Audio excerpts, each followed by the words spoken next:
to LOA Today. I'm Walt Thiessen. I've been doing this podcast since September of 2012, and boy, are my lips tired. This is your daily dose of happy. We are so happy you decided to join us today. And Jody Lynn, I believe, is still traveling in New Orleans and Texas and having a great time. So we'll find out about that story when she returns next week. But this week I am joined by Martina Gruppo, who has been through, well, like all of our guests. I mean, all of our guests on the program have been through some kind of traumas. Maybe it's a traumatic childhood. Maybe they had something as an adult. I mean, all kinds of stuff that has gone on. And this certainly is no less true for her. But she's gone through it with something that has become, it's almost become a meme these days. How many people are aware of how big and widespread this particular problem is? And I'll let her tell that story. But I mean, Martina, as I was saying that, you were nodding your head. So like, yeah, okay, right. I'm on board with that, right? I mean, this is something that's really cropped up a lot lately. Well, it's almost become a byword for bad behavior, hasn't it? It has, yes. And yeah. People say, hello, lovely to be here. He's such a narcissist, or, you know, and it can be describing anybody from a politician right down to an actor to somebody that you've just broken up with. And I'm a little bit, it's slightly frustrating Why is that? Because of the fact that you have a certain amount of people who raise their eyes, you know, they sort of go, you know, it's another label. We've assigned another label to yet another condition. So, you know, and you can just sort of let that one go.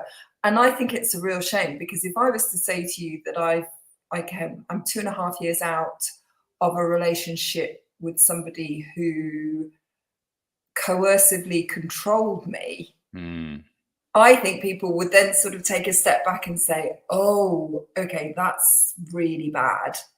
And I think the narcissistic abuse title has almost become I don't know, it's just, like I said, it's a byword for bad behavior.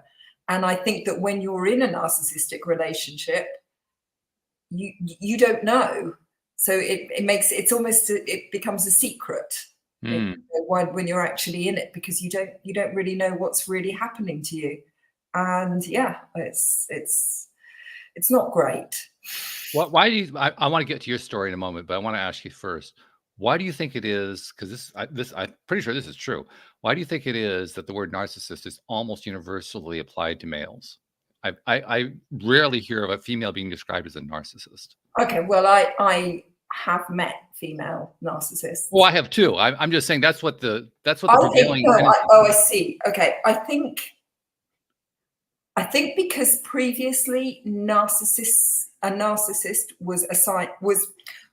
would be used to describe somebody who was over the top and very, you know, exuberant, and it was more that the sort of narcissist who was obvious.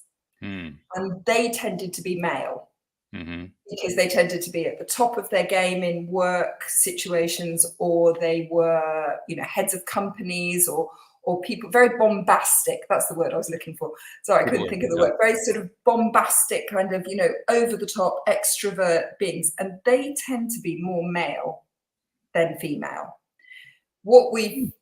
I'm sure I'm not assigning them just to. I'm sitting here thinking, well, is that true? It might be true. I'm not really sure. I'm not an expert, so please, you just asked me, so I was just giving you my theory. But I think for a long time, and if we said narcissistic behavior, it was put on those kind of people. But this new thing has developed over the last, I would even say, 10 years. Maybe even more, you know, from the States. Certainly in Europe, it's a relatively new thing. And it's the covert narcissist. It's the hidden narcissist. And I think then females come more into play, because they're more devious, they're clever at covering themselves. And, you know, the men come across as very humble, almost as if they, you know, oh, me, I wouldn't step out of line. I couldn't possibly do that. So it's very much the opposite of what an overt narcissist is. This is a hidden kind of vileness. Okay, so now that we've created a tease with that, you realize that, because now we have this thing we have to explore, and I'm going to put Okay. off the exploring of it to make it a full tease, because that's what you do with a tease. Instead, I'm Okay. going to go over to what's your story. I mean, you just made reference to the fact that 2.5 years ago you came out of a relationship like that. So tell us what happened. Tell us that story. Um, to tell the story, I would have to go back right to when I was in my 20s. Okay.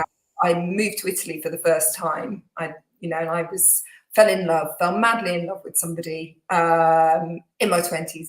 It was the best thing ever. Mm. Everybody was having a crazy kind of lifestyle. It was Rome. It was the late 80s, early 90s. You can imagine. It was just, everything was fantastic. And then I had a bit of a wake-up call, an internal wake-up call, that I needed to remove myself from Italy. And if I really wanted a secure, stable future, I needed to go back. I needed to study. And I wanted to bring this particular person back to England with me, because I felt this was our life, and, we would carry on and live happily ever after. And he had very different ideas. And he wanted to stay in Italy. Long story short, because I don't want to dwell too much on that, but, Sure. yes, there were warning signs about what he was like already there. Now looking back, I can see that. But at the time, I piled everything onto my shoulders, because he very gregariously and very altruistically told me, not gregariously, sorry, that's the wrong word. He very altruistically told me that I needed to go back to England. Absolutely. He would let me go back, because it was the best. Let you go back. Oh, yeah. Cute. Yeah, lovely. Because it was the best thing for me. But he didn't want to stop me from going back. Probably is a better way of saying it. Yeah. But he wanted assumptions going on there. He wanted to remain. He wanted to remain in his country, in his city. So I went back feeling very much like I was the failure. I was the one who had broken this thing up for my own selfish needs, which was to carry on and go and study. Fast forward 20 years. A lot of broken relationships. I had one marriage that wasn't right. And I was very much floundering. But anyway, I found myself, because I started a coffee company, and I was building schools in Nicaragua. And I was over there, and out of the blue, I get a message, an email, "At last I found you." And literally, it was as if, "Ta-da! This is the person that I've been waiting for. This is, the heavens opened up. This is the one person that is the reason why I've had so many failed relationships, because he's the real person for me." Okay. And I was over the moon, and hearts and flowers and rainbows and all the rest of it.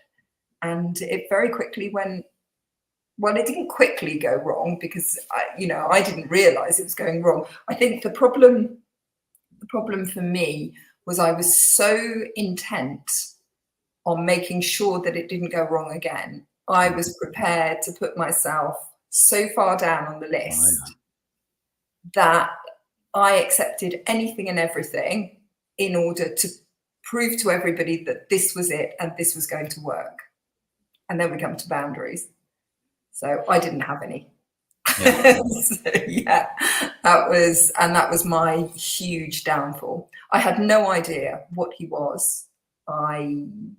The fact that he only worked for 1 year out of the 11 we were together, probably, if you put all the bits together, the fact that I was working 4 jobs, the fact that he was very unfaithful. Those are just part of it. But I think the mental abuse is the one that stays with you. And that's the one that's the hardest to get over. But, I'm working on myself. Well, that's always a good thing. Yeah. I mean, anybody who's not working on yourself, you're setting yourself up to be dead. So good on you to keep going. That's great. And, and keep growing. It's not just going, it's growing. Yeah. Because if we're not growing, we're not getting anywhere. And I'm also curious, though, because, I mean, now this is really easy for an outsider to say, looking in, it's completely different when you're in the middle of living a life.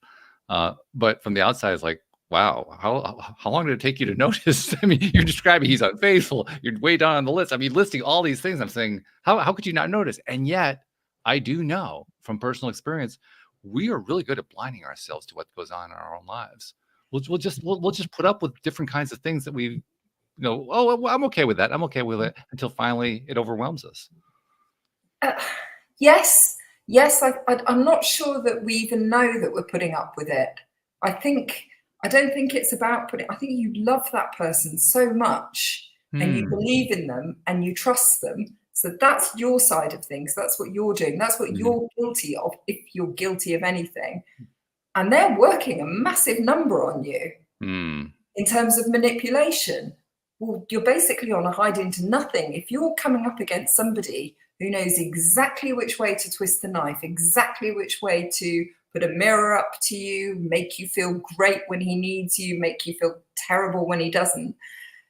It is like being turned around and around and around and set off walking in a hall of mirrors. There is nothing you can do to understand what you're actually in. It's very difficult. Do you know, I had people say to me, is he lazy? And I was like, no, he's not lazy, because he was spinning the rhetoric that he was the victim, that he really wanted work, that he wanted to show me what to do. He wanted to repay me all of this money. And when you're with somebody, you want to believe them, don't you? That's absolutely. Yeah.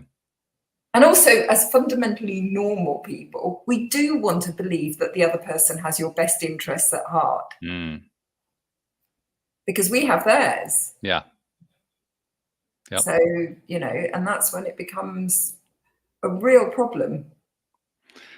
It's interesting to me because I recently came through a divorce. I've been divorced 1.5 years now, and I would never say that my wife fit the narcissistic category, because she really didn't. But there were things that happened that led me to realize later on that my understanding of the relationship was different from hers. And it's very easy to do that. So the question that kind of enters my mind is, all right, so if I'm trying to self-evaluate, I'm trying to figure out, what is going on here, at what point does that tendency kind of roll over into narcissism? Yeah. I'm not sure where that rollover point is.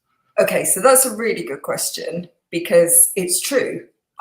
Right up until the very end, until almost like a couple of weeks before I left, I had no idea what a narcissist was. I didn't even know it was a thing. All I knew is that I was a brittle shell of the person I was before. Okay, I knew that I was no longer me. I didn't understand.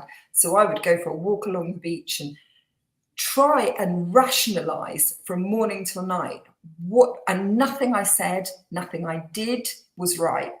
And no matter how hard I tried, I wasn't doing the right thing, even if it was for something that he asked. So, but I couldn't understand. I couldn't say exactly where it was that we'd gone wrong.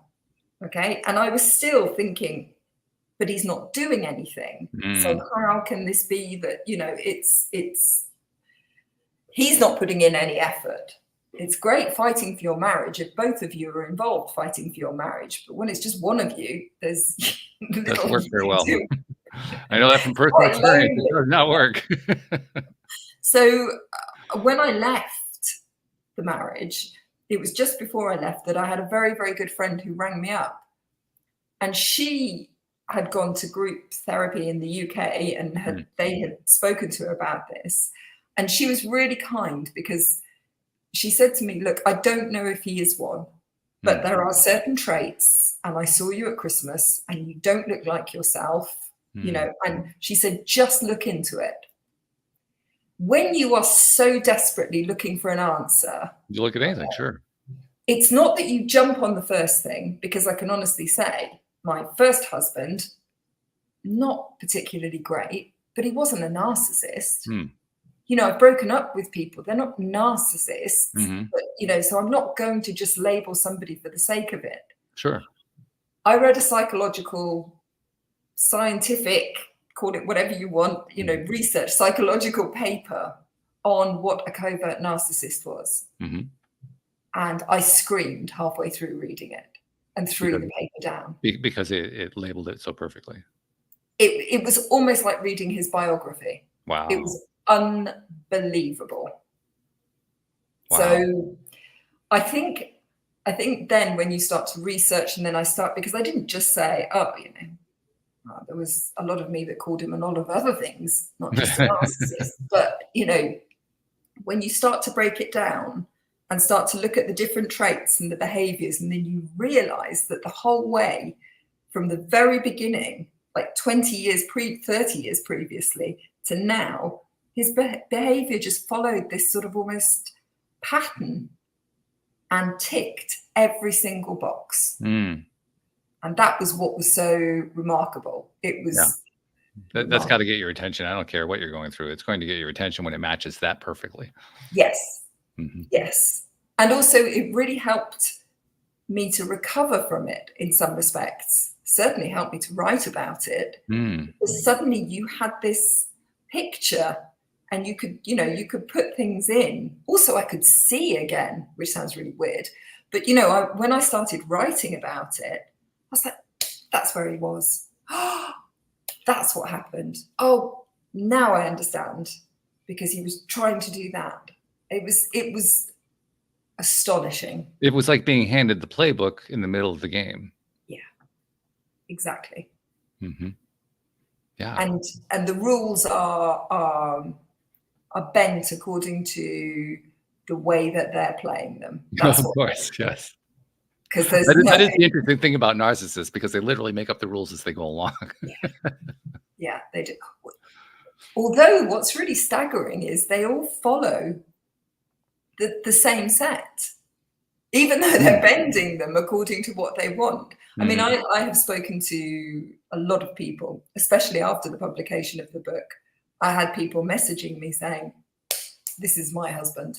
This is exactly the relationship I'm in. Even down to, I had cancer, and I'm fine now, but people were saying, I got sick. I actually got sick. I'm not, gosh, that might be a stretch too far, but they do say it's all stress related. Oh, of course. I buy into it. You don't have to convince me of it. I really think it's true. Yeah. Because I do know. I mean, we've talked a lot here on the program about the impact that mindset has on health. Yes. And we've investigated, talking to medical experts and scientific experts who've come onto the program. And I mean, universally, we've come to the same conclusion over and over again. Our minds play a much bigger role than most of our medical sciences are willing to acknowledge, most of our psychological sciences are willing to acknowledge. It just dominates every aspect of human health, as well as the rest of human life. It literally dominates the entire landscape. So yeah, you don't have to convince me. I mean, I think it's a shame. Not a shame. That's a bit of an understatement. The more sort of reset you are, the more tranquil, the more you and breathe and just take things in your stride. I think the healthier, or you can certainly achieve health, but as long as you've got other factors and they are impacting your mental health, it will impact your physical health, and it's just it's dreadful. It's never one thing. But we like to think that if I can just fix one thing, then whatever my situation is will improve. And it is true. But when we say it, what we really mean is what I'm dealing with is really going to go away if I fix one thing. And that's almost never true. It's almost always a whole bunch of stuff all interweaved together. And that's why anytime we're trying to make changes like that, or, get over some sort of major hump, it's challenging because it's not just one thing. There's a whole weaving of activities and thoughts and beliefs and patterns all tying in together. And you have to unravel the whole thing if you want to make a change. So I was very proud of my my therapist. I saw somebody for 10 months after I left him, because like you say about unraveling, I wanted to know how I had allowed that to happen to me. Where did this come from? How did I not see this? And I was so chuffed, because I contacted her this year about the book. I hadn't spoken to her, and she just said, I mean, it was probably just an off the cuff remark, and she said, yes, you worked really hard in therapy. I'm like, yay me.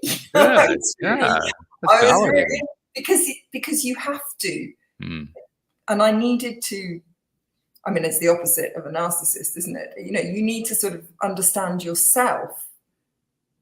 You have to accept some sort of responsibility for not allowing them to do that to you, because nobody wants anybody to do that to you. But, you know, that there was a certain part of your personality that they came in and went, right. Yeah, it's not like they do it with everybody. No, they don't. There's a match going on there. And they know it. They know what to look for. Yes, they do. Yeah, they have a lot of experience looking for it. And what they look for is somebody strong, because they can't feed off somebody weak. Interesting point. Because Very interesting.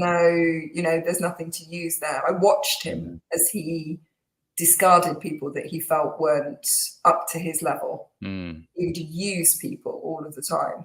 And oh my goodness, he must have had so much fun with me, because I am so stubborn.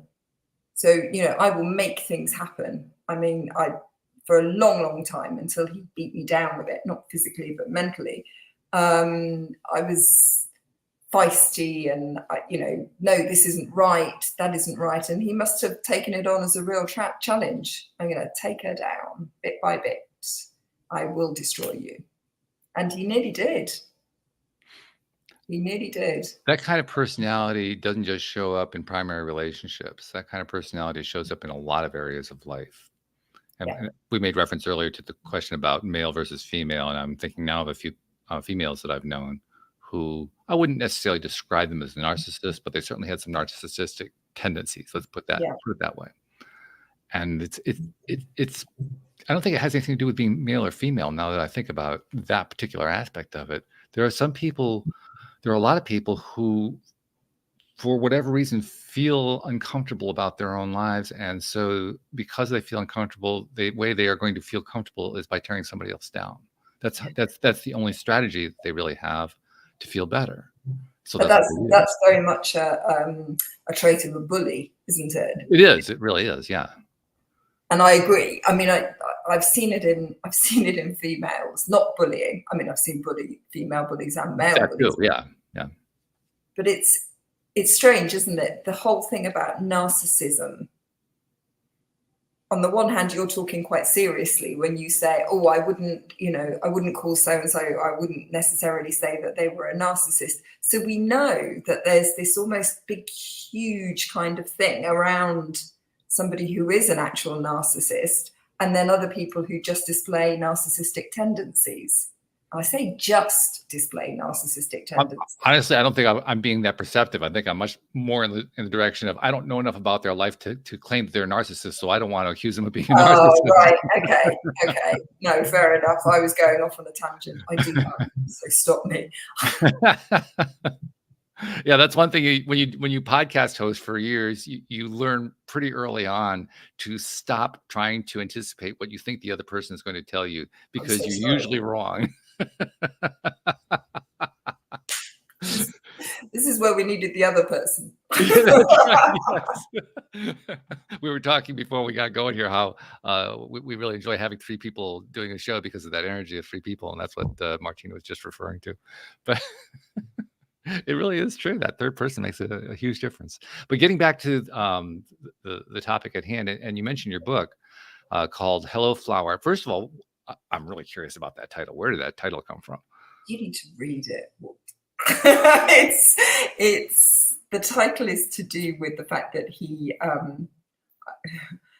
used to call me Hello Flower at the very, very beginning. Oh, really? Oh. Okay, but it's a two thing. In Italian, he would say, that's what he would say, ciao fiore. Okay. But then when he started the discard, when he was no longer interested, he would start to call me really nasty names, like laughing at me, like the peasant who grew vegetables, or Forrest Gump, because I like walking. He used to call me Forrest. But it was done in a really, I don't know, just a childish kind of way. But when I left him, I came up here to this house, which I had bought, and it was a building site, really, because it was all needed to be renovated and everything. And I stood with the dog that I had bought him that he had abandoned. Oh, my. Yeah, and not a small dog either. It was a Great Dane, and and we, yeah, I know, he was amazing. And we stood at the window, and I remember looking out at the window. This is in the book. Okay. And I looked out at the window, and it was February, I think it was, or end of January, early February. And I looked out, and the garden was all a complete mess and a jungle and everything. And I saw this row of narcissi. Oh. And I looked at it and I went, hello, flower. And just went, that's going to be the title of the book. Okay. All right. Nice. See, I'm giving you a spoiler. But that's half the fun, is getting the spoilers. That's how we get people to read your book. Actually, you give them enough spoilers, like, oh, 'cause that's one of the most interesting things about marketing. It took me a long time to learn this one, but I did finally learn that if you are doing some sort of a service or product that is very content oriented, the tendency is to want to withhold the content. But the smart thing to do is to release the content, Yes. even if you're releasing almost all of it. Because this is the most amazing part of all. When you do that, the people who love you will buy it anyway. And the others just want to know how it ends. Yeah. Oh, yeah. Yeah. Yeah. I mean, the really good thing, I think exactly on that point, I remember when I self-published the book and it came out on Amazon, and it says, would you like to read a sample? And I was really annoyed because the sample kept going on. And I was like, what, 6 chapters? I was like, they won't want to read any more of this. But actually, exactly from what you said, those 6 chapters give it to the next stage. Yeah. So yeah, you can read the first 6 chapters for free. So you'll see all about the title and everything else in there. But yes.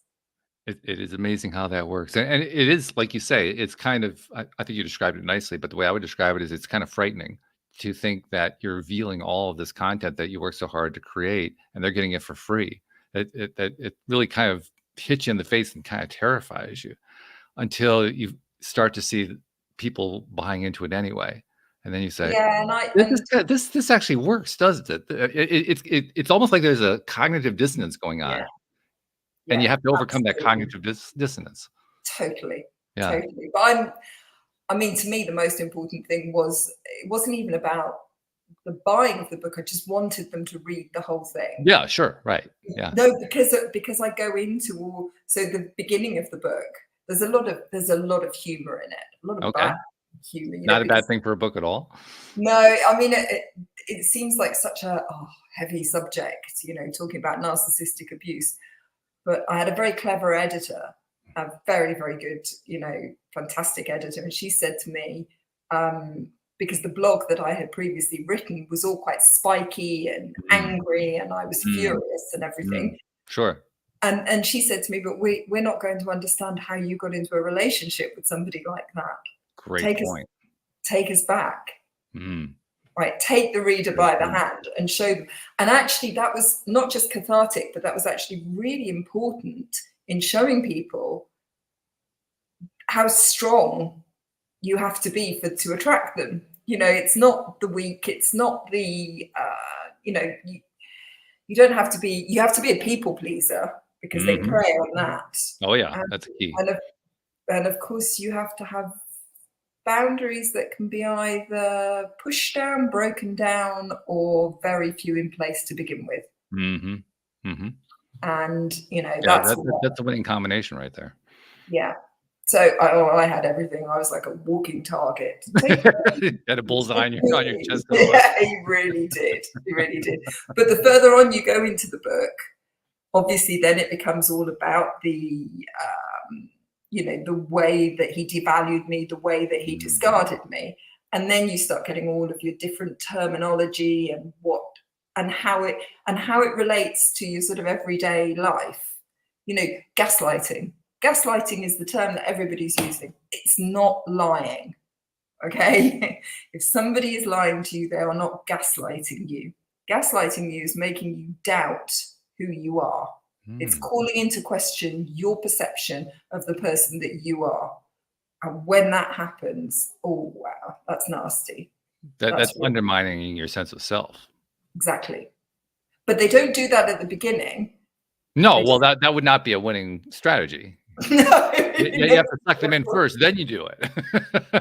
no, they do two things. They love bomb you so that they've got you all trauma, connected. You've got this whole connection with them, and then they hold you up and they've got you up on this elevated pedestal. You're so amazing. You're fantastic, because they're basking in your glory. So the fact I built schools or had a coffee company, it was just like, yeah, she's so great, but I'm with her. That kind of thing. And then gradually you've got to be taken down. And that all that's doing is shaking your very core, your foundations. And it's setting the scene for when they tell you that you're a little bit crazy, you're not quite right. And people have been saying this about you for a long time now. Things like that. I'm sitting here and I am having a debate with myself, because most often, anytime we refer to politics on the show, we do it from a 30,000-foot distance. We don't get into any particular politics. In this case, I think I have to actually break that rule. I know exactly. This time well, I think all listeners know exactly where I'm going to go with this. And so anyone who is a supporter, I apologize in advance. I'm not going after him because of his political views. I'm going after him because of he's a narcissist. He just is. Yes, yeah. And his name is Donald J. Trump.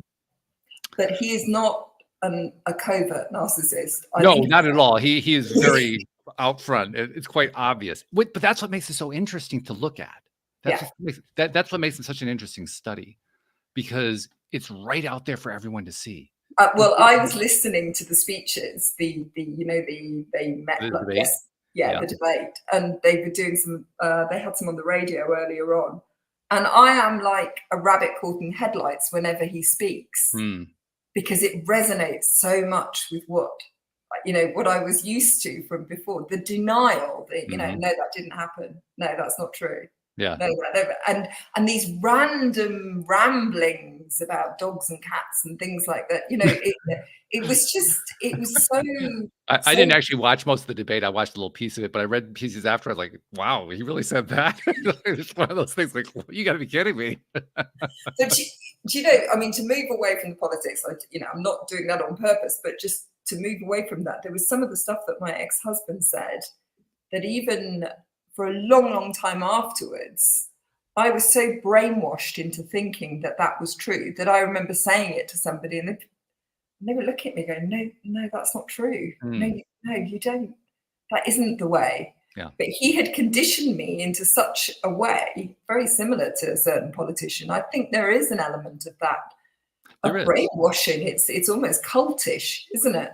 Well, cultish, I guess, is a word you could use, but it's not really the one I would go for first. I would think of it in terms of propaganda, because the essence of propaganda is repeating something that's not true over and over and over again, with the knowledge that if you do it loudly and long enough, it will be believed, which is something he's really good at. Yeah. He's not the only. By the way, there are other politicians who are really good at it too. He's like, he's the champion. We have our own. We have our own. So yeah, he can just. Some of the things that he's able to turn into truths just blow my mind. Like, okay, I think about it in terms of the people who are following him. I was just about to say there was an interview on the radio today, and it was. Well, there was one person, the presenter had one person against him and the other person was for him. And the woman who was speaking in his defense, you just stood there listening to her as she said, yes, and my daughter is a huge advocate and she's going out campaigning and she believes in him. And this guy was saying, he does nothing for women. He's done everything against women, if anything. He has no consideration for them at all. I don't care, my daughter, you don't know what you're talking about. And it's quite staggering to listen to it. Anyway, see, you took me off on that tangent. I did it. It's me, no doubt about it. Like I said, I broke my own rule here. But I just think he's a fascinating test case. He's, like you say, he's not covert. He's very overt. But to me, that's what makes it so interesting, because it lays out for anyone who wants to understand what narcissism is. Just watch him, watch his behavior. It's as clear cut as you're ever going to get. if you want to understand how that thought process works. Now, you won't see the covert side of it because he's not being covert, but the rest of it is just, it's like a blueprint. It's right there. You don't have to look hard. No, but I think the difference there is that, you know, it's so obvious. What's so insidious about a covert narcissist is they fooled everybody in your group into believing that they are not like that. That's, yeah, okay, I could see that. That would be an essential element, I would imagine. I mean, I don't have a lot of experience with covert narcissists, so I can't really say from my own experience, but that to me strikes as that, So, you kind of have to have that. Otherwise, that particular person can't really gain the position and the, I'm not sure what word I want to apply to it, the sense of authority that they want to gain. Manipulation. Yeah, okay. The manipulation. You know, when we were talking before, and we talked about bullies, so you know what a bully does. Sure. Well, there is that very awful thing that if you're being bullied, that you can't pin anything on them. You know, when they do that, especially in an office, for example, if you work in an office and there is somebody that doesn't like you for whatever reason, and they're making your life miserable, and everybody else is saying, "Oh no, she's really nice," or "No, he's lovely," and you're thinking, "Am I the only one who can see this?" And that's a sort of a trait of a covert narcissist, that feeling of you being isolated from everybody else while they're lovely to everybody else and have everybody else on side, and you're the only one that's just sort of there on your own, wondering what's actually wrong with you and why this person, you know, doesn't like you. That's interesting. That's really interesting the way you're describing that, because what that tells me, it tells me a few things, but one of the things that it tells me is that when you are involved with somebody who is a narcissist, you basically are able, for whatever reason, to get yourself into a space where you just see that person completely different from everybody else, but you don't allow yourself to express it. Right. I can actually give you a really good example. When we were living in England to begin with, we would go out for dinner. Initially, I was so excited. The love of my life had come back. I wanted to show everybody how incredibly happy I was. And we would go out for dinner. Before we would go out for dinner, he would say something like, "Oh," in Italian always, because he only spoke and only bothered to learn very minimal English. And he would say to me, are we going to that? What are they going to cook? Which would immediately put me on edge about what he was going to have to eat, because English cooking is very different to Italian cooking, for example. And so we would go there, and I said, "Well, no, they're quite good and everything." Now at home, stupid example, he wouldn't eat peas, he wouldn't eat carrots, he wouldn't eat, all these things that I couldn't serve up. We went out for dinner, and if they were served to him, he'd eat them. He wouldn't just eat them. Yeah, he would relish them. He would with gusto. Yeah. And now you imagine if I'm sitting at the table watching him eat something. I remember a friend of him giving him some blue cheese, and I said, "Oh no, he doesn't like blue cheese," as you do. Like if you were with your wife, okay, your ex-wife, and somebody offered her white wine, and you say, "Oh no, she doesn't drink white wine, she prefers red wine." It's not, you're not trying to control that thing. You're just knowing you have the experience that tells you this is what the person. So I just said, I just remember saying to my friend, "Oh, he doesn't eat blue cheese. Oh, he won't eat blue cheese," like that. And almost to spite me, he went, "Oh no, I'll try this." And she looked at me and she was like, "Stop trying to control him." And he ate it and then took a second piece. And I'm laughing now but it's almost like a horror story. Because how do you then try and explain that without looking as though you're picking on somebody for something really stupid? And then I wouldn't try to explain that. That's not. You have to find another way out other than explanation, because that's not going to do it. But you don't, because what you do is then you sort of turn and look at the person, you know, who you think you know, and they turn to you and they stroke your cheek and go, don't worry about it. That is like something out of a really weird horror film, because you're just sitting there thinking, oh, okay, it's just me. It is just me. Now you Wow, I'm really reaching, trying to imagine that because that's so far outside of my experience. I'm trying to put myself in your place there, and I can't do it. It's horrible. I can't That's do just it. one tiny example. And look, I don't know if anybody listening to this has ever had this in their life, gone through anything, or knows anybody who's like this. But the worst thing about it is you feel so alone because you can't do anything about it. And the only thing you can do is try and be better, because anything else seems senseless. Well, I mean, ultimately, what you can also do is what I'm sure you did do. You learn to develop boundaries. You learn to improve your sense of self and so forth. Not for a decade. Well, it took a while, yeah. Well, actually, to be fair, I had boundaries in place to start. So I was arguing the toss about, why aren't you going out and getting a job? You know, and he didn't like that. He didn't want to be confronted. He didn't want me to ask him to be more dynamic, ask him to go out and find employment, ask him to pay for things. He didn't want that. So what he did was, in order to lower my boundaries, he would turn it around and say, well, I'm here in England, aren't I? I came here for you. Or your friends said that this is what you'd be like. Mm. You know, insidious little barbs that made you feel as though he was the victim and there was something wrong. And gradually your boundaries went down. I paid for everything. Mm. And yet, even paying for things, it wasn't enough, because the holiday I booked, we're only going for, you know, by the time we get the flight that early in the morning, the first day, that's ruled out. Then we've got to travel to the place. So really, it all boils down to like 4.5, 5 days. Oh, well, that's okay. Bam. You know, the holiday that I've just spent on and booked for a week. Yeah, I get what you're saying. Yeah. It's also another word for it is negging, you know, where they just keep picking little things from you. Yeah, pick.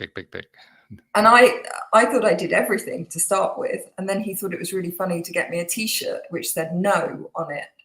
And I was like, well, what's this? And he said, well, you always say no. And, you know, you start doubting yourself. Am I always saying no? Is that right?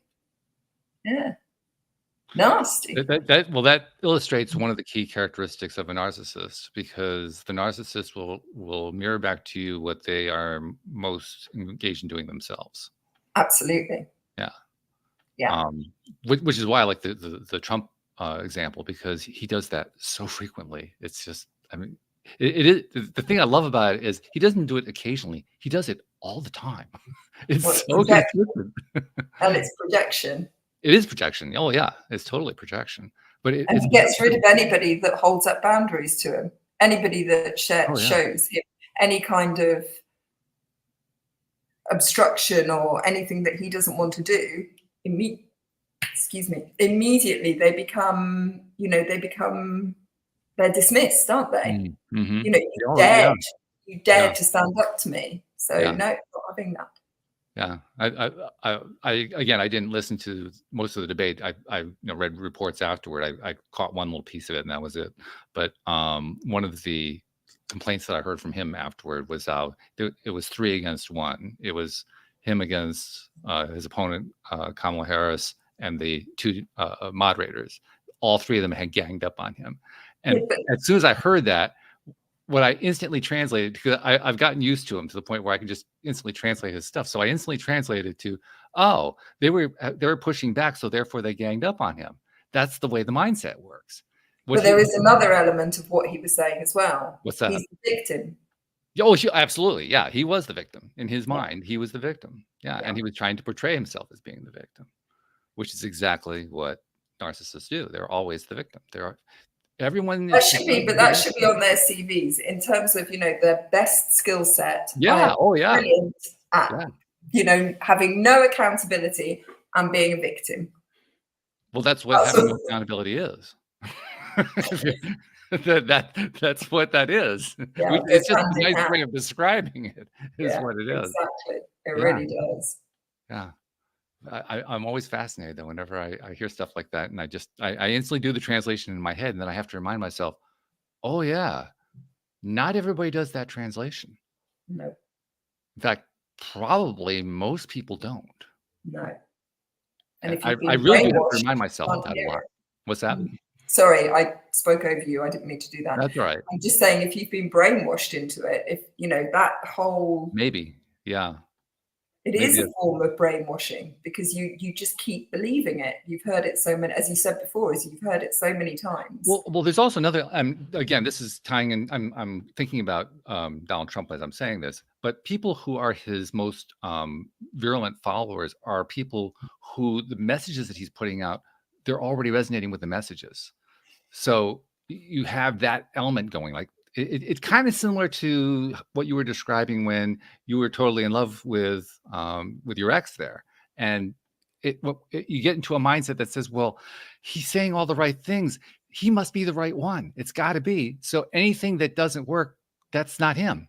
But I was also carrying all the guilt that I felt from having left him the first time round. Well, sure, that multiplies it. Yeah. But moving it forward to like 10 years later, when you were saying, what everybody else is saying, that they change their rhetoric to what everybody believes. I mean, they're called flying monkeys in narcissistic terms. Flying monkeys. I don't know that term. So flying monkeys is from the Wizard of Oz. Okay. Where the witch gets the monkeys to do, the nasty evil monkeys, and they do whatever she tells them. Right. Then, they follow her. So that's where the term comes from. Okay. And those are all the people who believe everything he's saying. Okay. Everything. And will do his bidding. So I have been, I can't even begin to imagine what I've been called. I know that I'm obsessed with work, obsessed with money, would rather be on my own. Possibly a lesbian, all these different things, drug addict, alcoholic. This is the rhetoric that he spins to everybody around here. And they believe it. They believed it to the point where the only job that he got, okay, so this ties in with what you were saying about an overt narcissist, but they believed, this is when pathological lying comes into it, because they're all very good at that. Sure. He finally got himself a job, but it was cleaning rooms in a hotel room, in this boutique, which is fine. I've got no issue as long as he had a job, but he was quite ashamed of it. Now, I remember being on the beach down here after I left him, about 6 months after I'd left, and I bumped into this woman that I knew, and she looked at me and she just said, no, but he's got that boutique hotel business in Rome. And I burst out laughing, and I said, no, that belongs to his friend. He cleans the rooms. And she went, are you sure? Wow. And then what can I say? Because you could say yes. Yes, I'm sure. I just went, yeah, I know perfectly well. He's cleaning rooms. That's what he does. And it beggars belief, because they fall for it, because he walks around with a 15-gram watch, because he's always wearing the latest trainers of whoever's bought them for him, or the sunglasses, because everything is about appearance for a narcissist. So people believe that, because they're like, oh, well, he looks educated and he's got nice things, so he must be telling the truth. Doesn't work that way. But there's a lot of truth to what you're saying, because people do very often get wrapped up in what the glitzy stuff shows them. Totally. And it doesn't matter what kind of glitzy stuff we're talking about. It could be wealthy, but it could also not be wealthy. It could be other kinds of glitz. Glitz that comes in a variety of different colors and shapes and sizes. But glitz is basically the stuff that grabs your eye's attention and you can't let go. So that's why they say grey rocking. That's the method to actually leave a narcissist, is by treating them as though they're insignificant. They're nothing, and you're nothing. Okay, so that's quite a transition from where you start. That's like a 180-degree transition. Yeah, it's like training your brain to be something completely different. It really is. But if I met him, I don't know, 6 months afterwards in a bar, and I said, well, no, he doesn't work he works, he cleans rooms. He doesn't own half a hotel. Yeah. And that third person was there and he was in front of me. He would say, yes, I do. She doesn't know what she's talking about. Well, of course. Yeah. He would, like Donald Trump and his, what happened at Capitol Hill. Well, you have to maintain the appearance. That's part of the whole gig, is you're creating an appearance. And you have but to the more you do it, the more hysterical the person you've got in front of you appears. So there's an awful lot of talk in forums about what should I do? How do I get my revenge? How do I do this? You don't. You literally grey rock them, because then they become insignificant, and it's the only way. I mean, somebody said, did you write your book as a revenge piece? And it never was that at all. I mean, which is good. It shouldn't be. It really should not be related to that at all. It should be. No, I mean, if he was to read about it and was upset by it, I mean, that's just the icing on the cake. But I didn't say that. That's up to him. His response is up to him. You have no control over that. No, exactly. Right. Yeah. The thing that I recall, I personally, I mean, speaking of Trump, I don't really like Trump. I don't really care about his politics one way or the other any more than I care about Kamala Harris's politics one way or the other. To me, that's secondary. I do have a background in political science, but that was my degree in school. So I have a kind of a lurid curiosity of what happens in a campaign. But beyond that, I don't really care all that much. Right. But I'm fascinated by what happens when the personalities interact. Not just interact with each other, but interact with their campaigns and how all those dynamics play out. And it's especially interesting to watch with someone who has strong narcissistic tendencies, because but they don't have anything to say. Well, it doesn't really matter whether they have anything to say. What matters is how are they interacting and how are the other people interacting with them. To me, that's the interesting part. But what I find fascinating is if you listen to any known narcissist, whether it's on television or whether it's in the office or it's some around you, anyone, their words are empty. Oh, yeah, sure. No if you're going to tell a big lie, of course, what else could it be except empty? It's not possible for it to have any real content. That's the point of why it's a lie. Exactly. But it's boring. They're not interesting people. That's the other. I mean, I know you find it fascinating with Donald Trump, and to a certain degree, so do I. But I think the real crux of it is when you realize that they really aren't that interesting, that they don't have anything to say, that there is no substance to it. Yeah, I mean, I would, if I were having dinner with Donald Trump, I'd move to another table. I really don't want to have a conversation with him, because it's like you just said, it's like there'd be no point to it.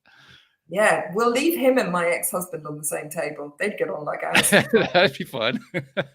See, now that's the part I like. I'd want to sit over at the other table and watch the two of them. That would be interesting. Oh, I don't know if it'd be that interesting. Maybe not for you. You've had a different experience with it, but for me, that watching people behave, playing out their roles, that to me is always fast. To me, that's kind of like the same thing you get when you look at a movie.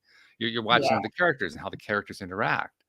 I mean, a lot of people are more interested in what are the action dynamics of the movie, or the various other pieces. For me, I want the characters. I want to know what the characters are doing. What are they thinking? How are they talking to each other, and so forth.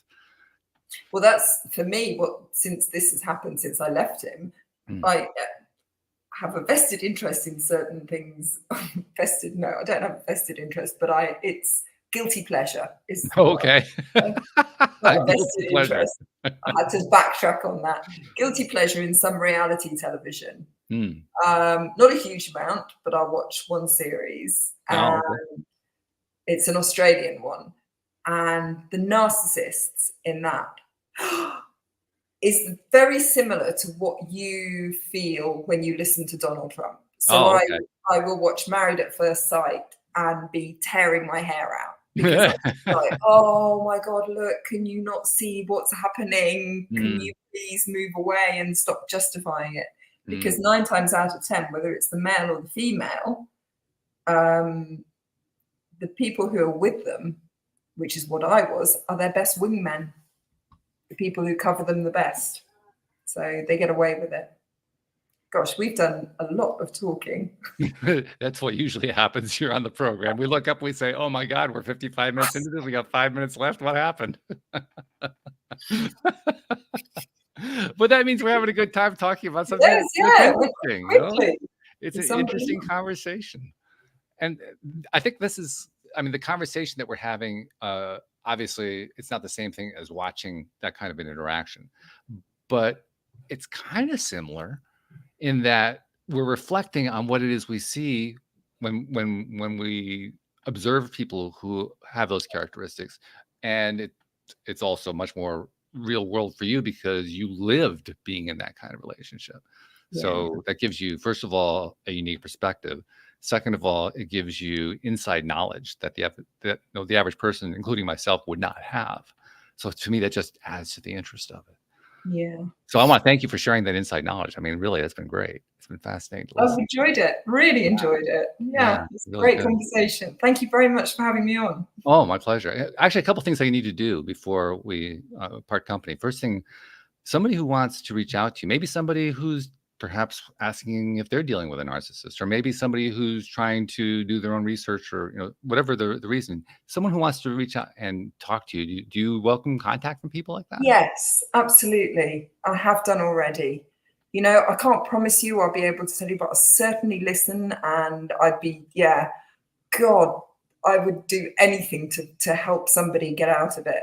And if you recognize yourself even slightly in any of this, please do. I don't have a website I am on Facebook. You can find me on Facebook and just, send me a message and I'd be more than happy to answer. I'm also on Substack where I write loads of stuff. Another thing that I wanted to say about my Substack page, which you can just Google, Substack and Martina. We'll include a link to it to make it easy for people. Yeah, that would be good. Well, in fact, what I'll do is I'll send you a link to a particular blog. Okay.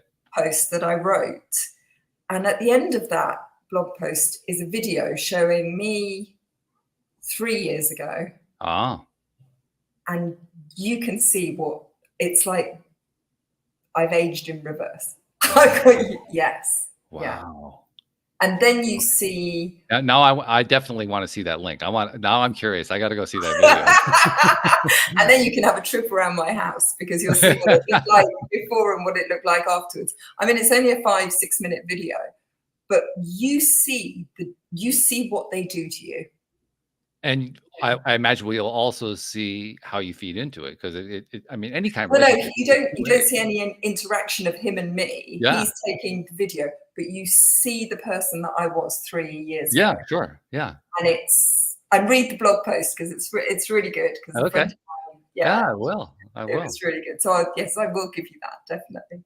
Okay, so now we know how to reach out to you. The second thing that I want to do, and you and I were kind of talking about this, I think early on in the conversation here on the show, but also before we got started, about how we're content creators, and everybody who comes onto the show. I mean, virtually everybody who's come on has had some sort of story where they learned something they want to share with the world, something that they learned because it was so valuable.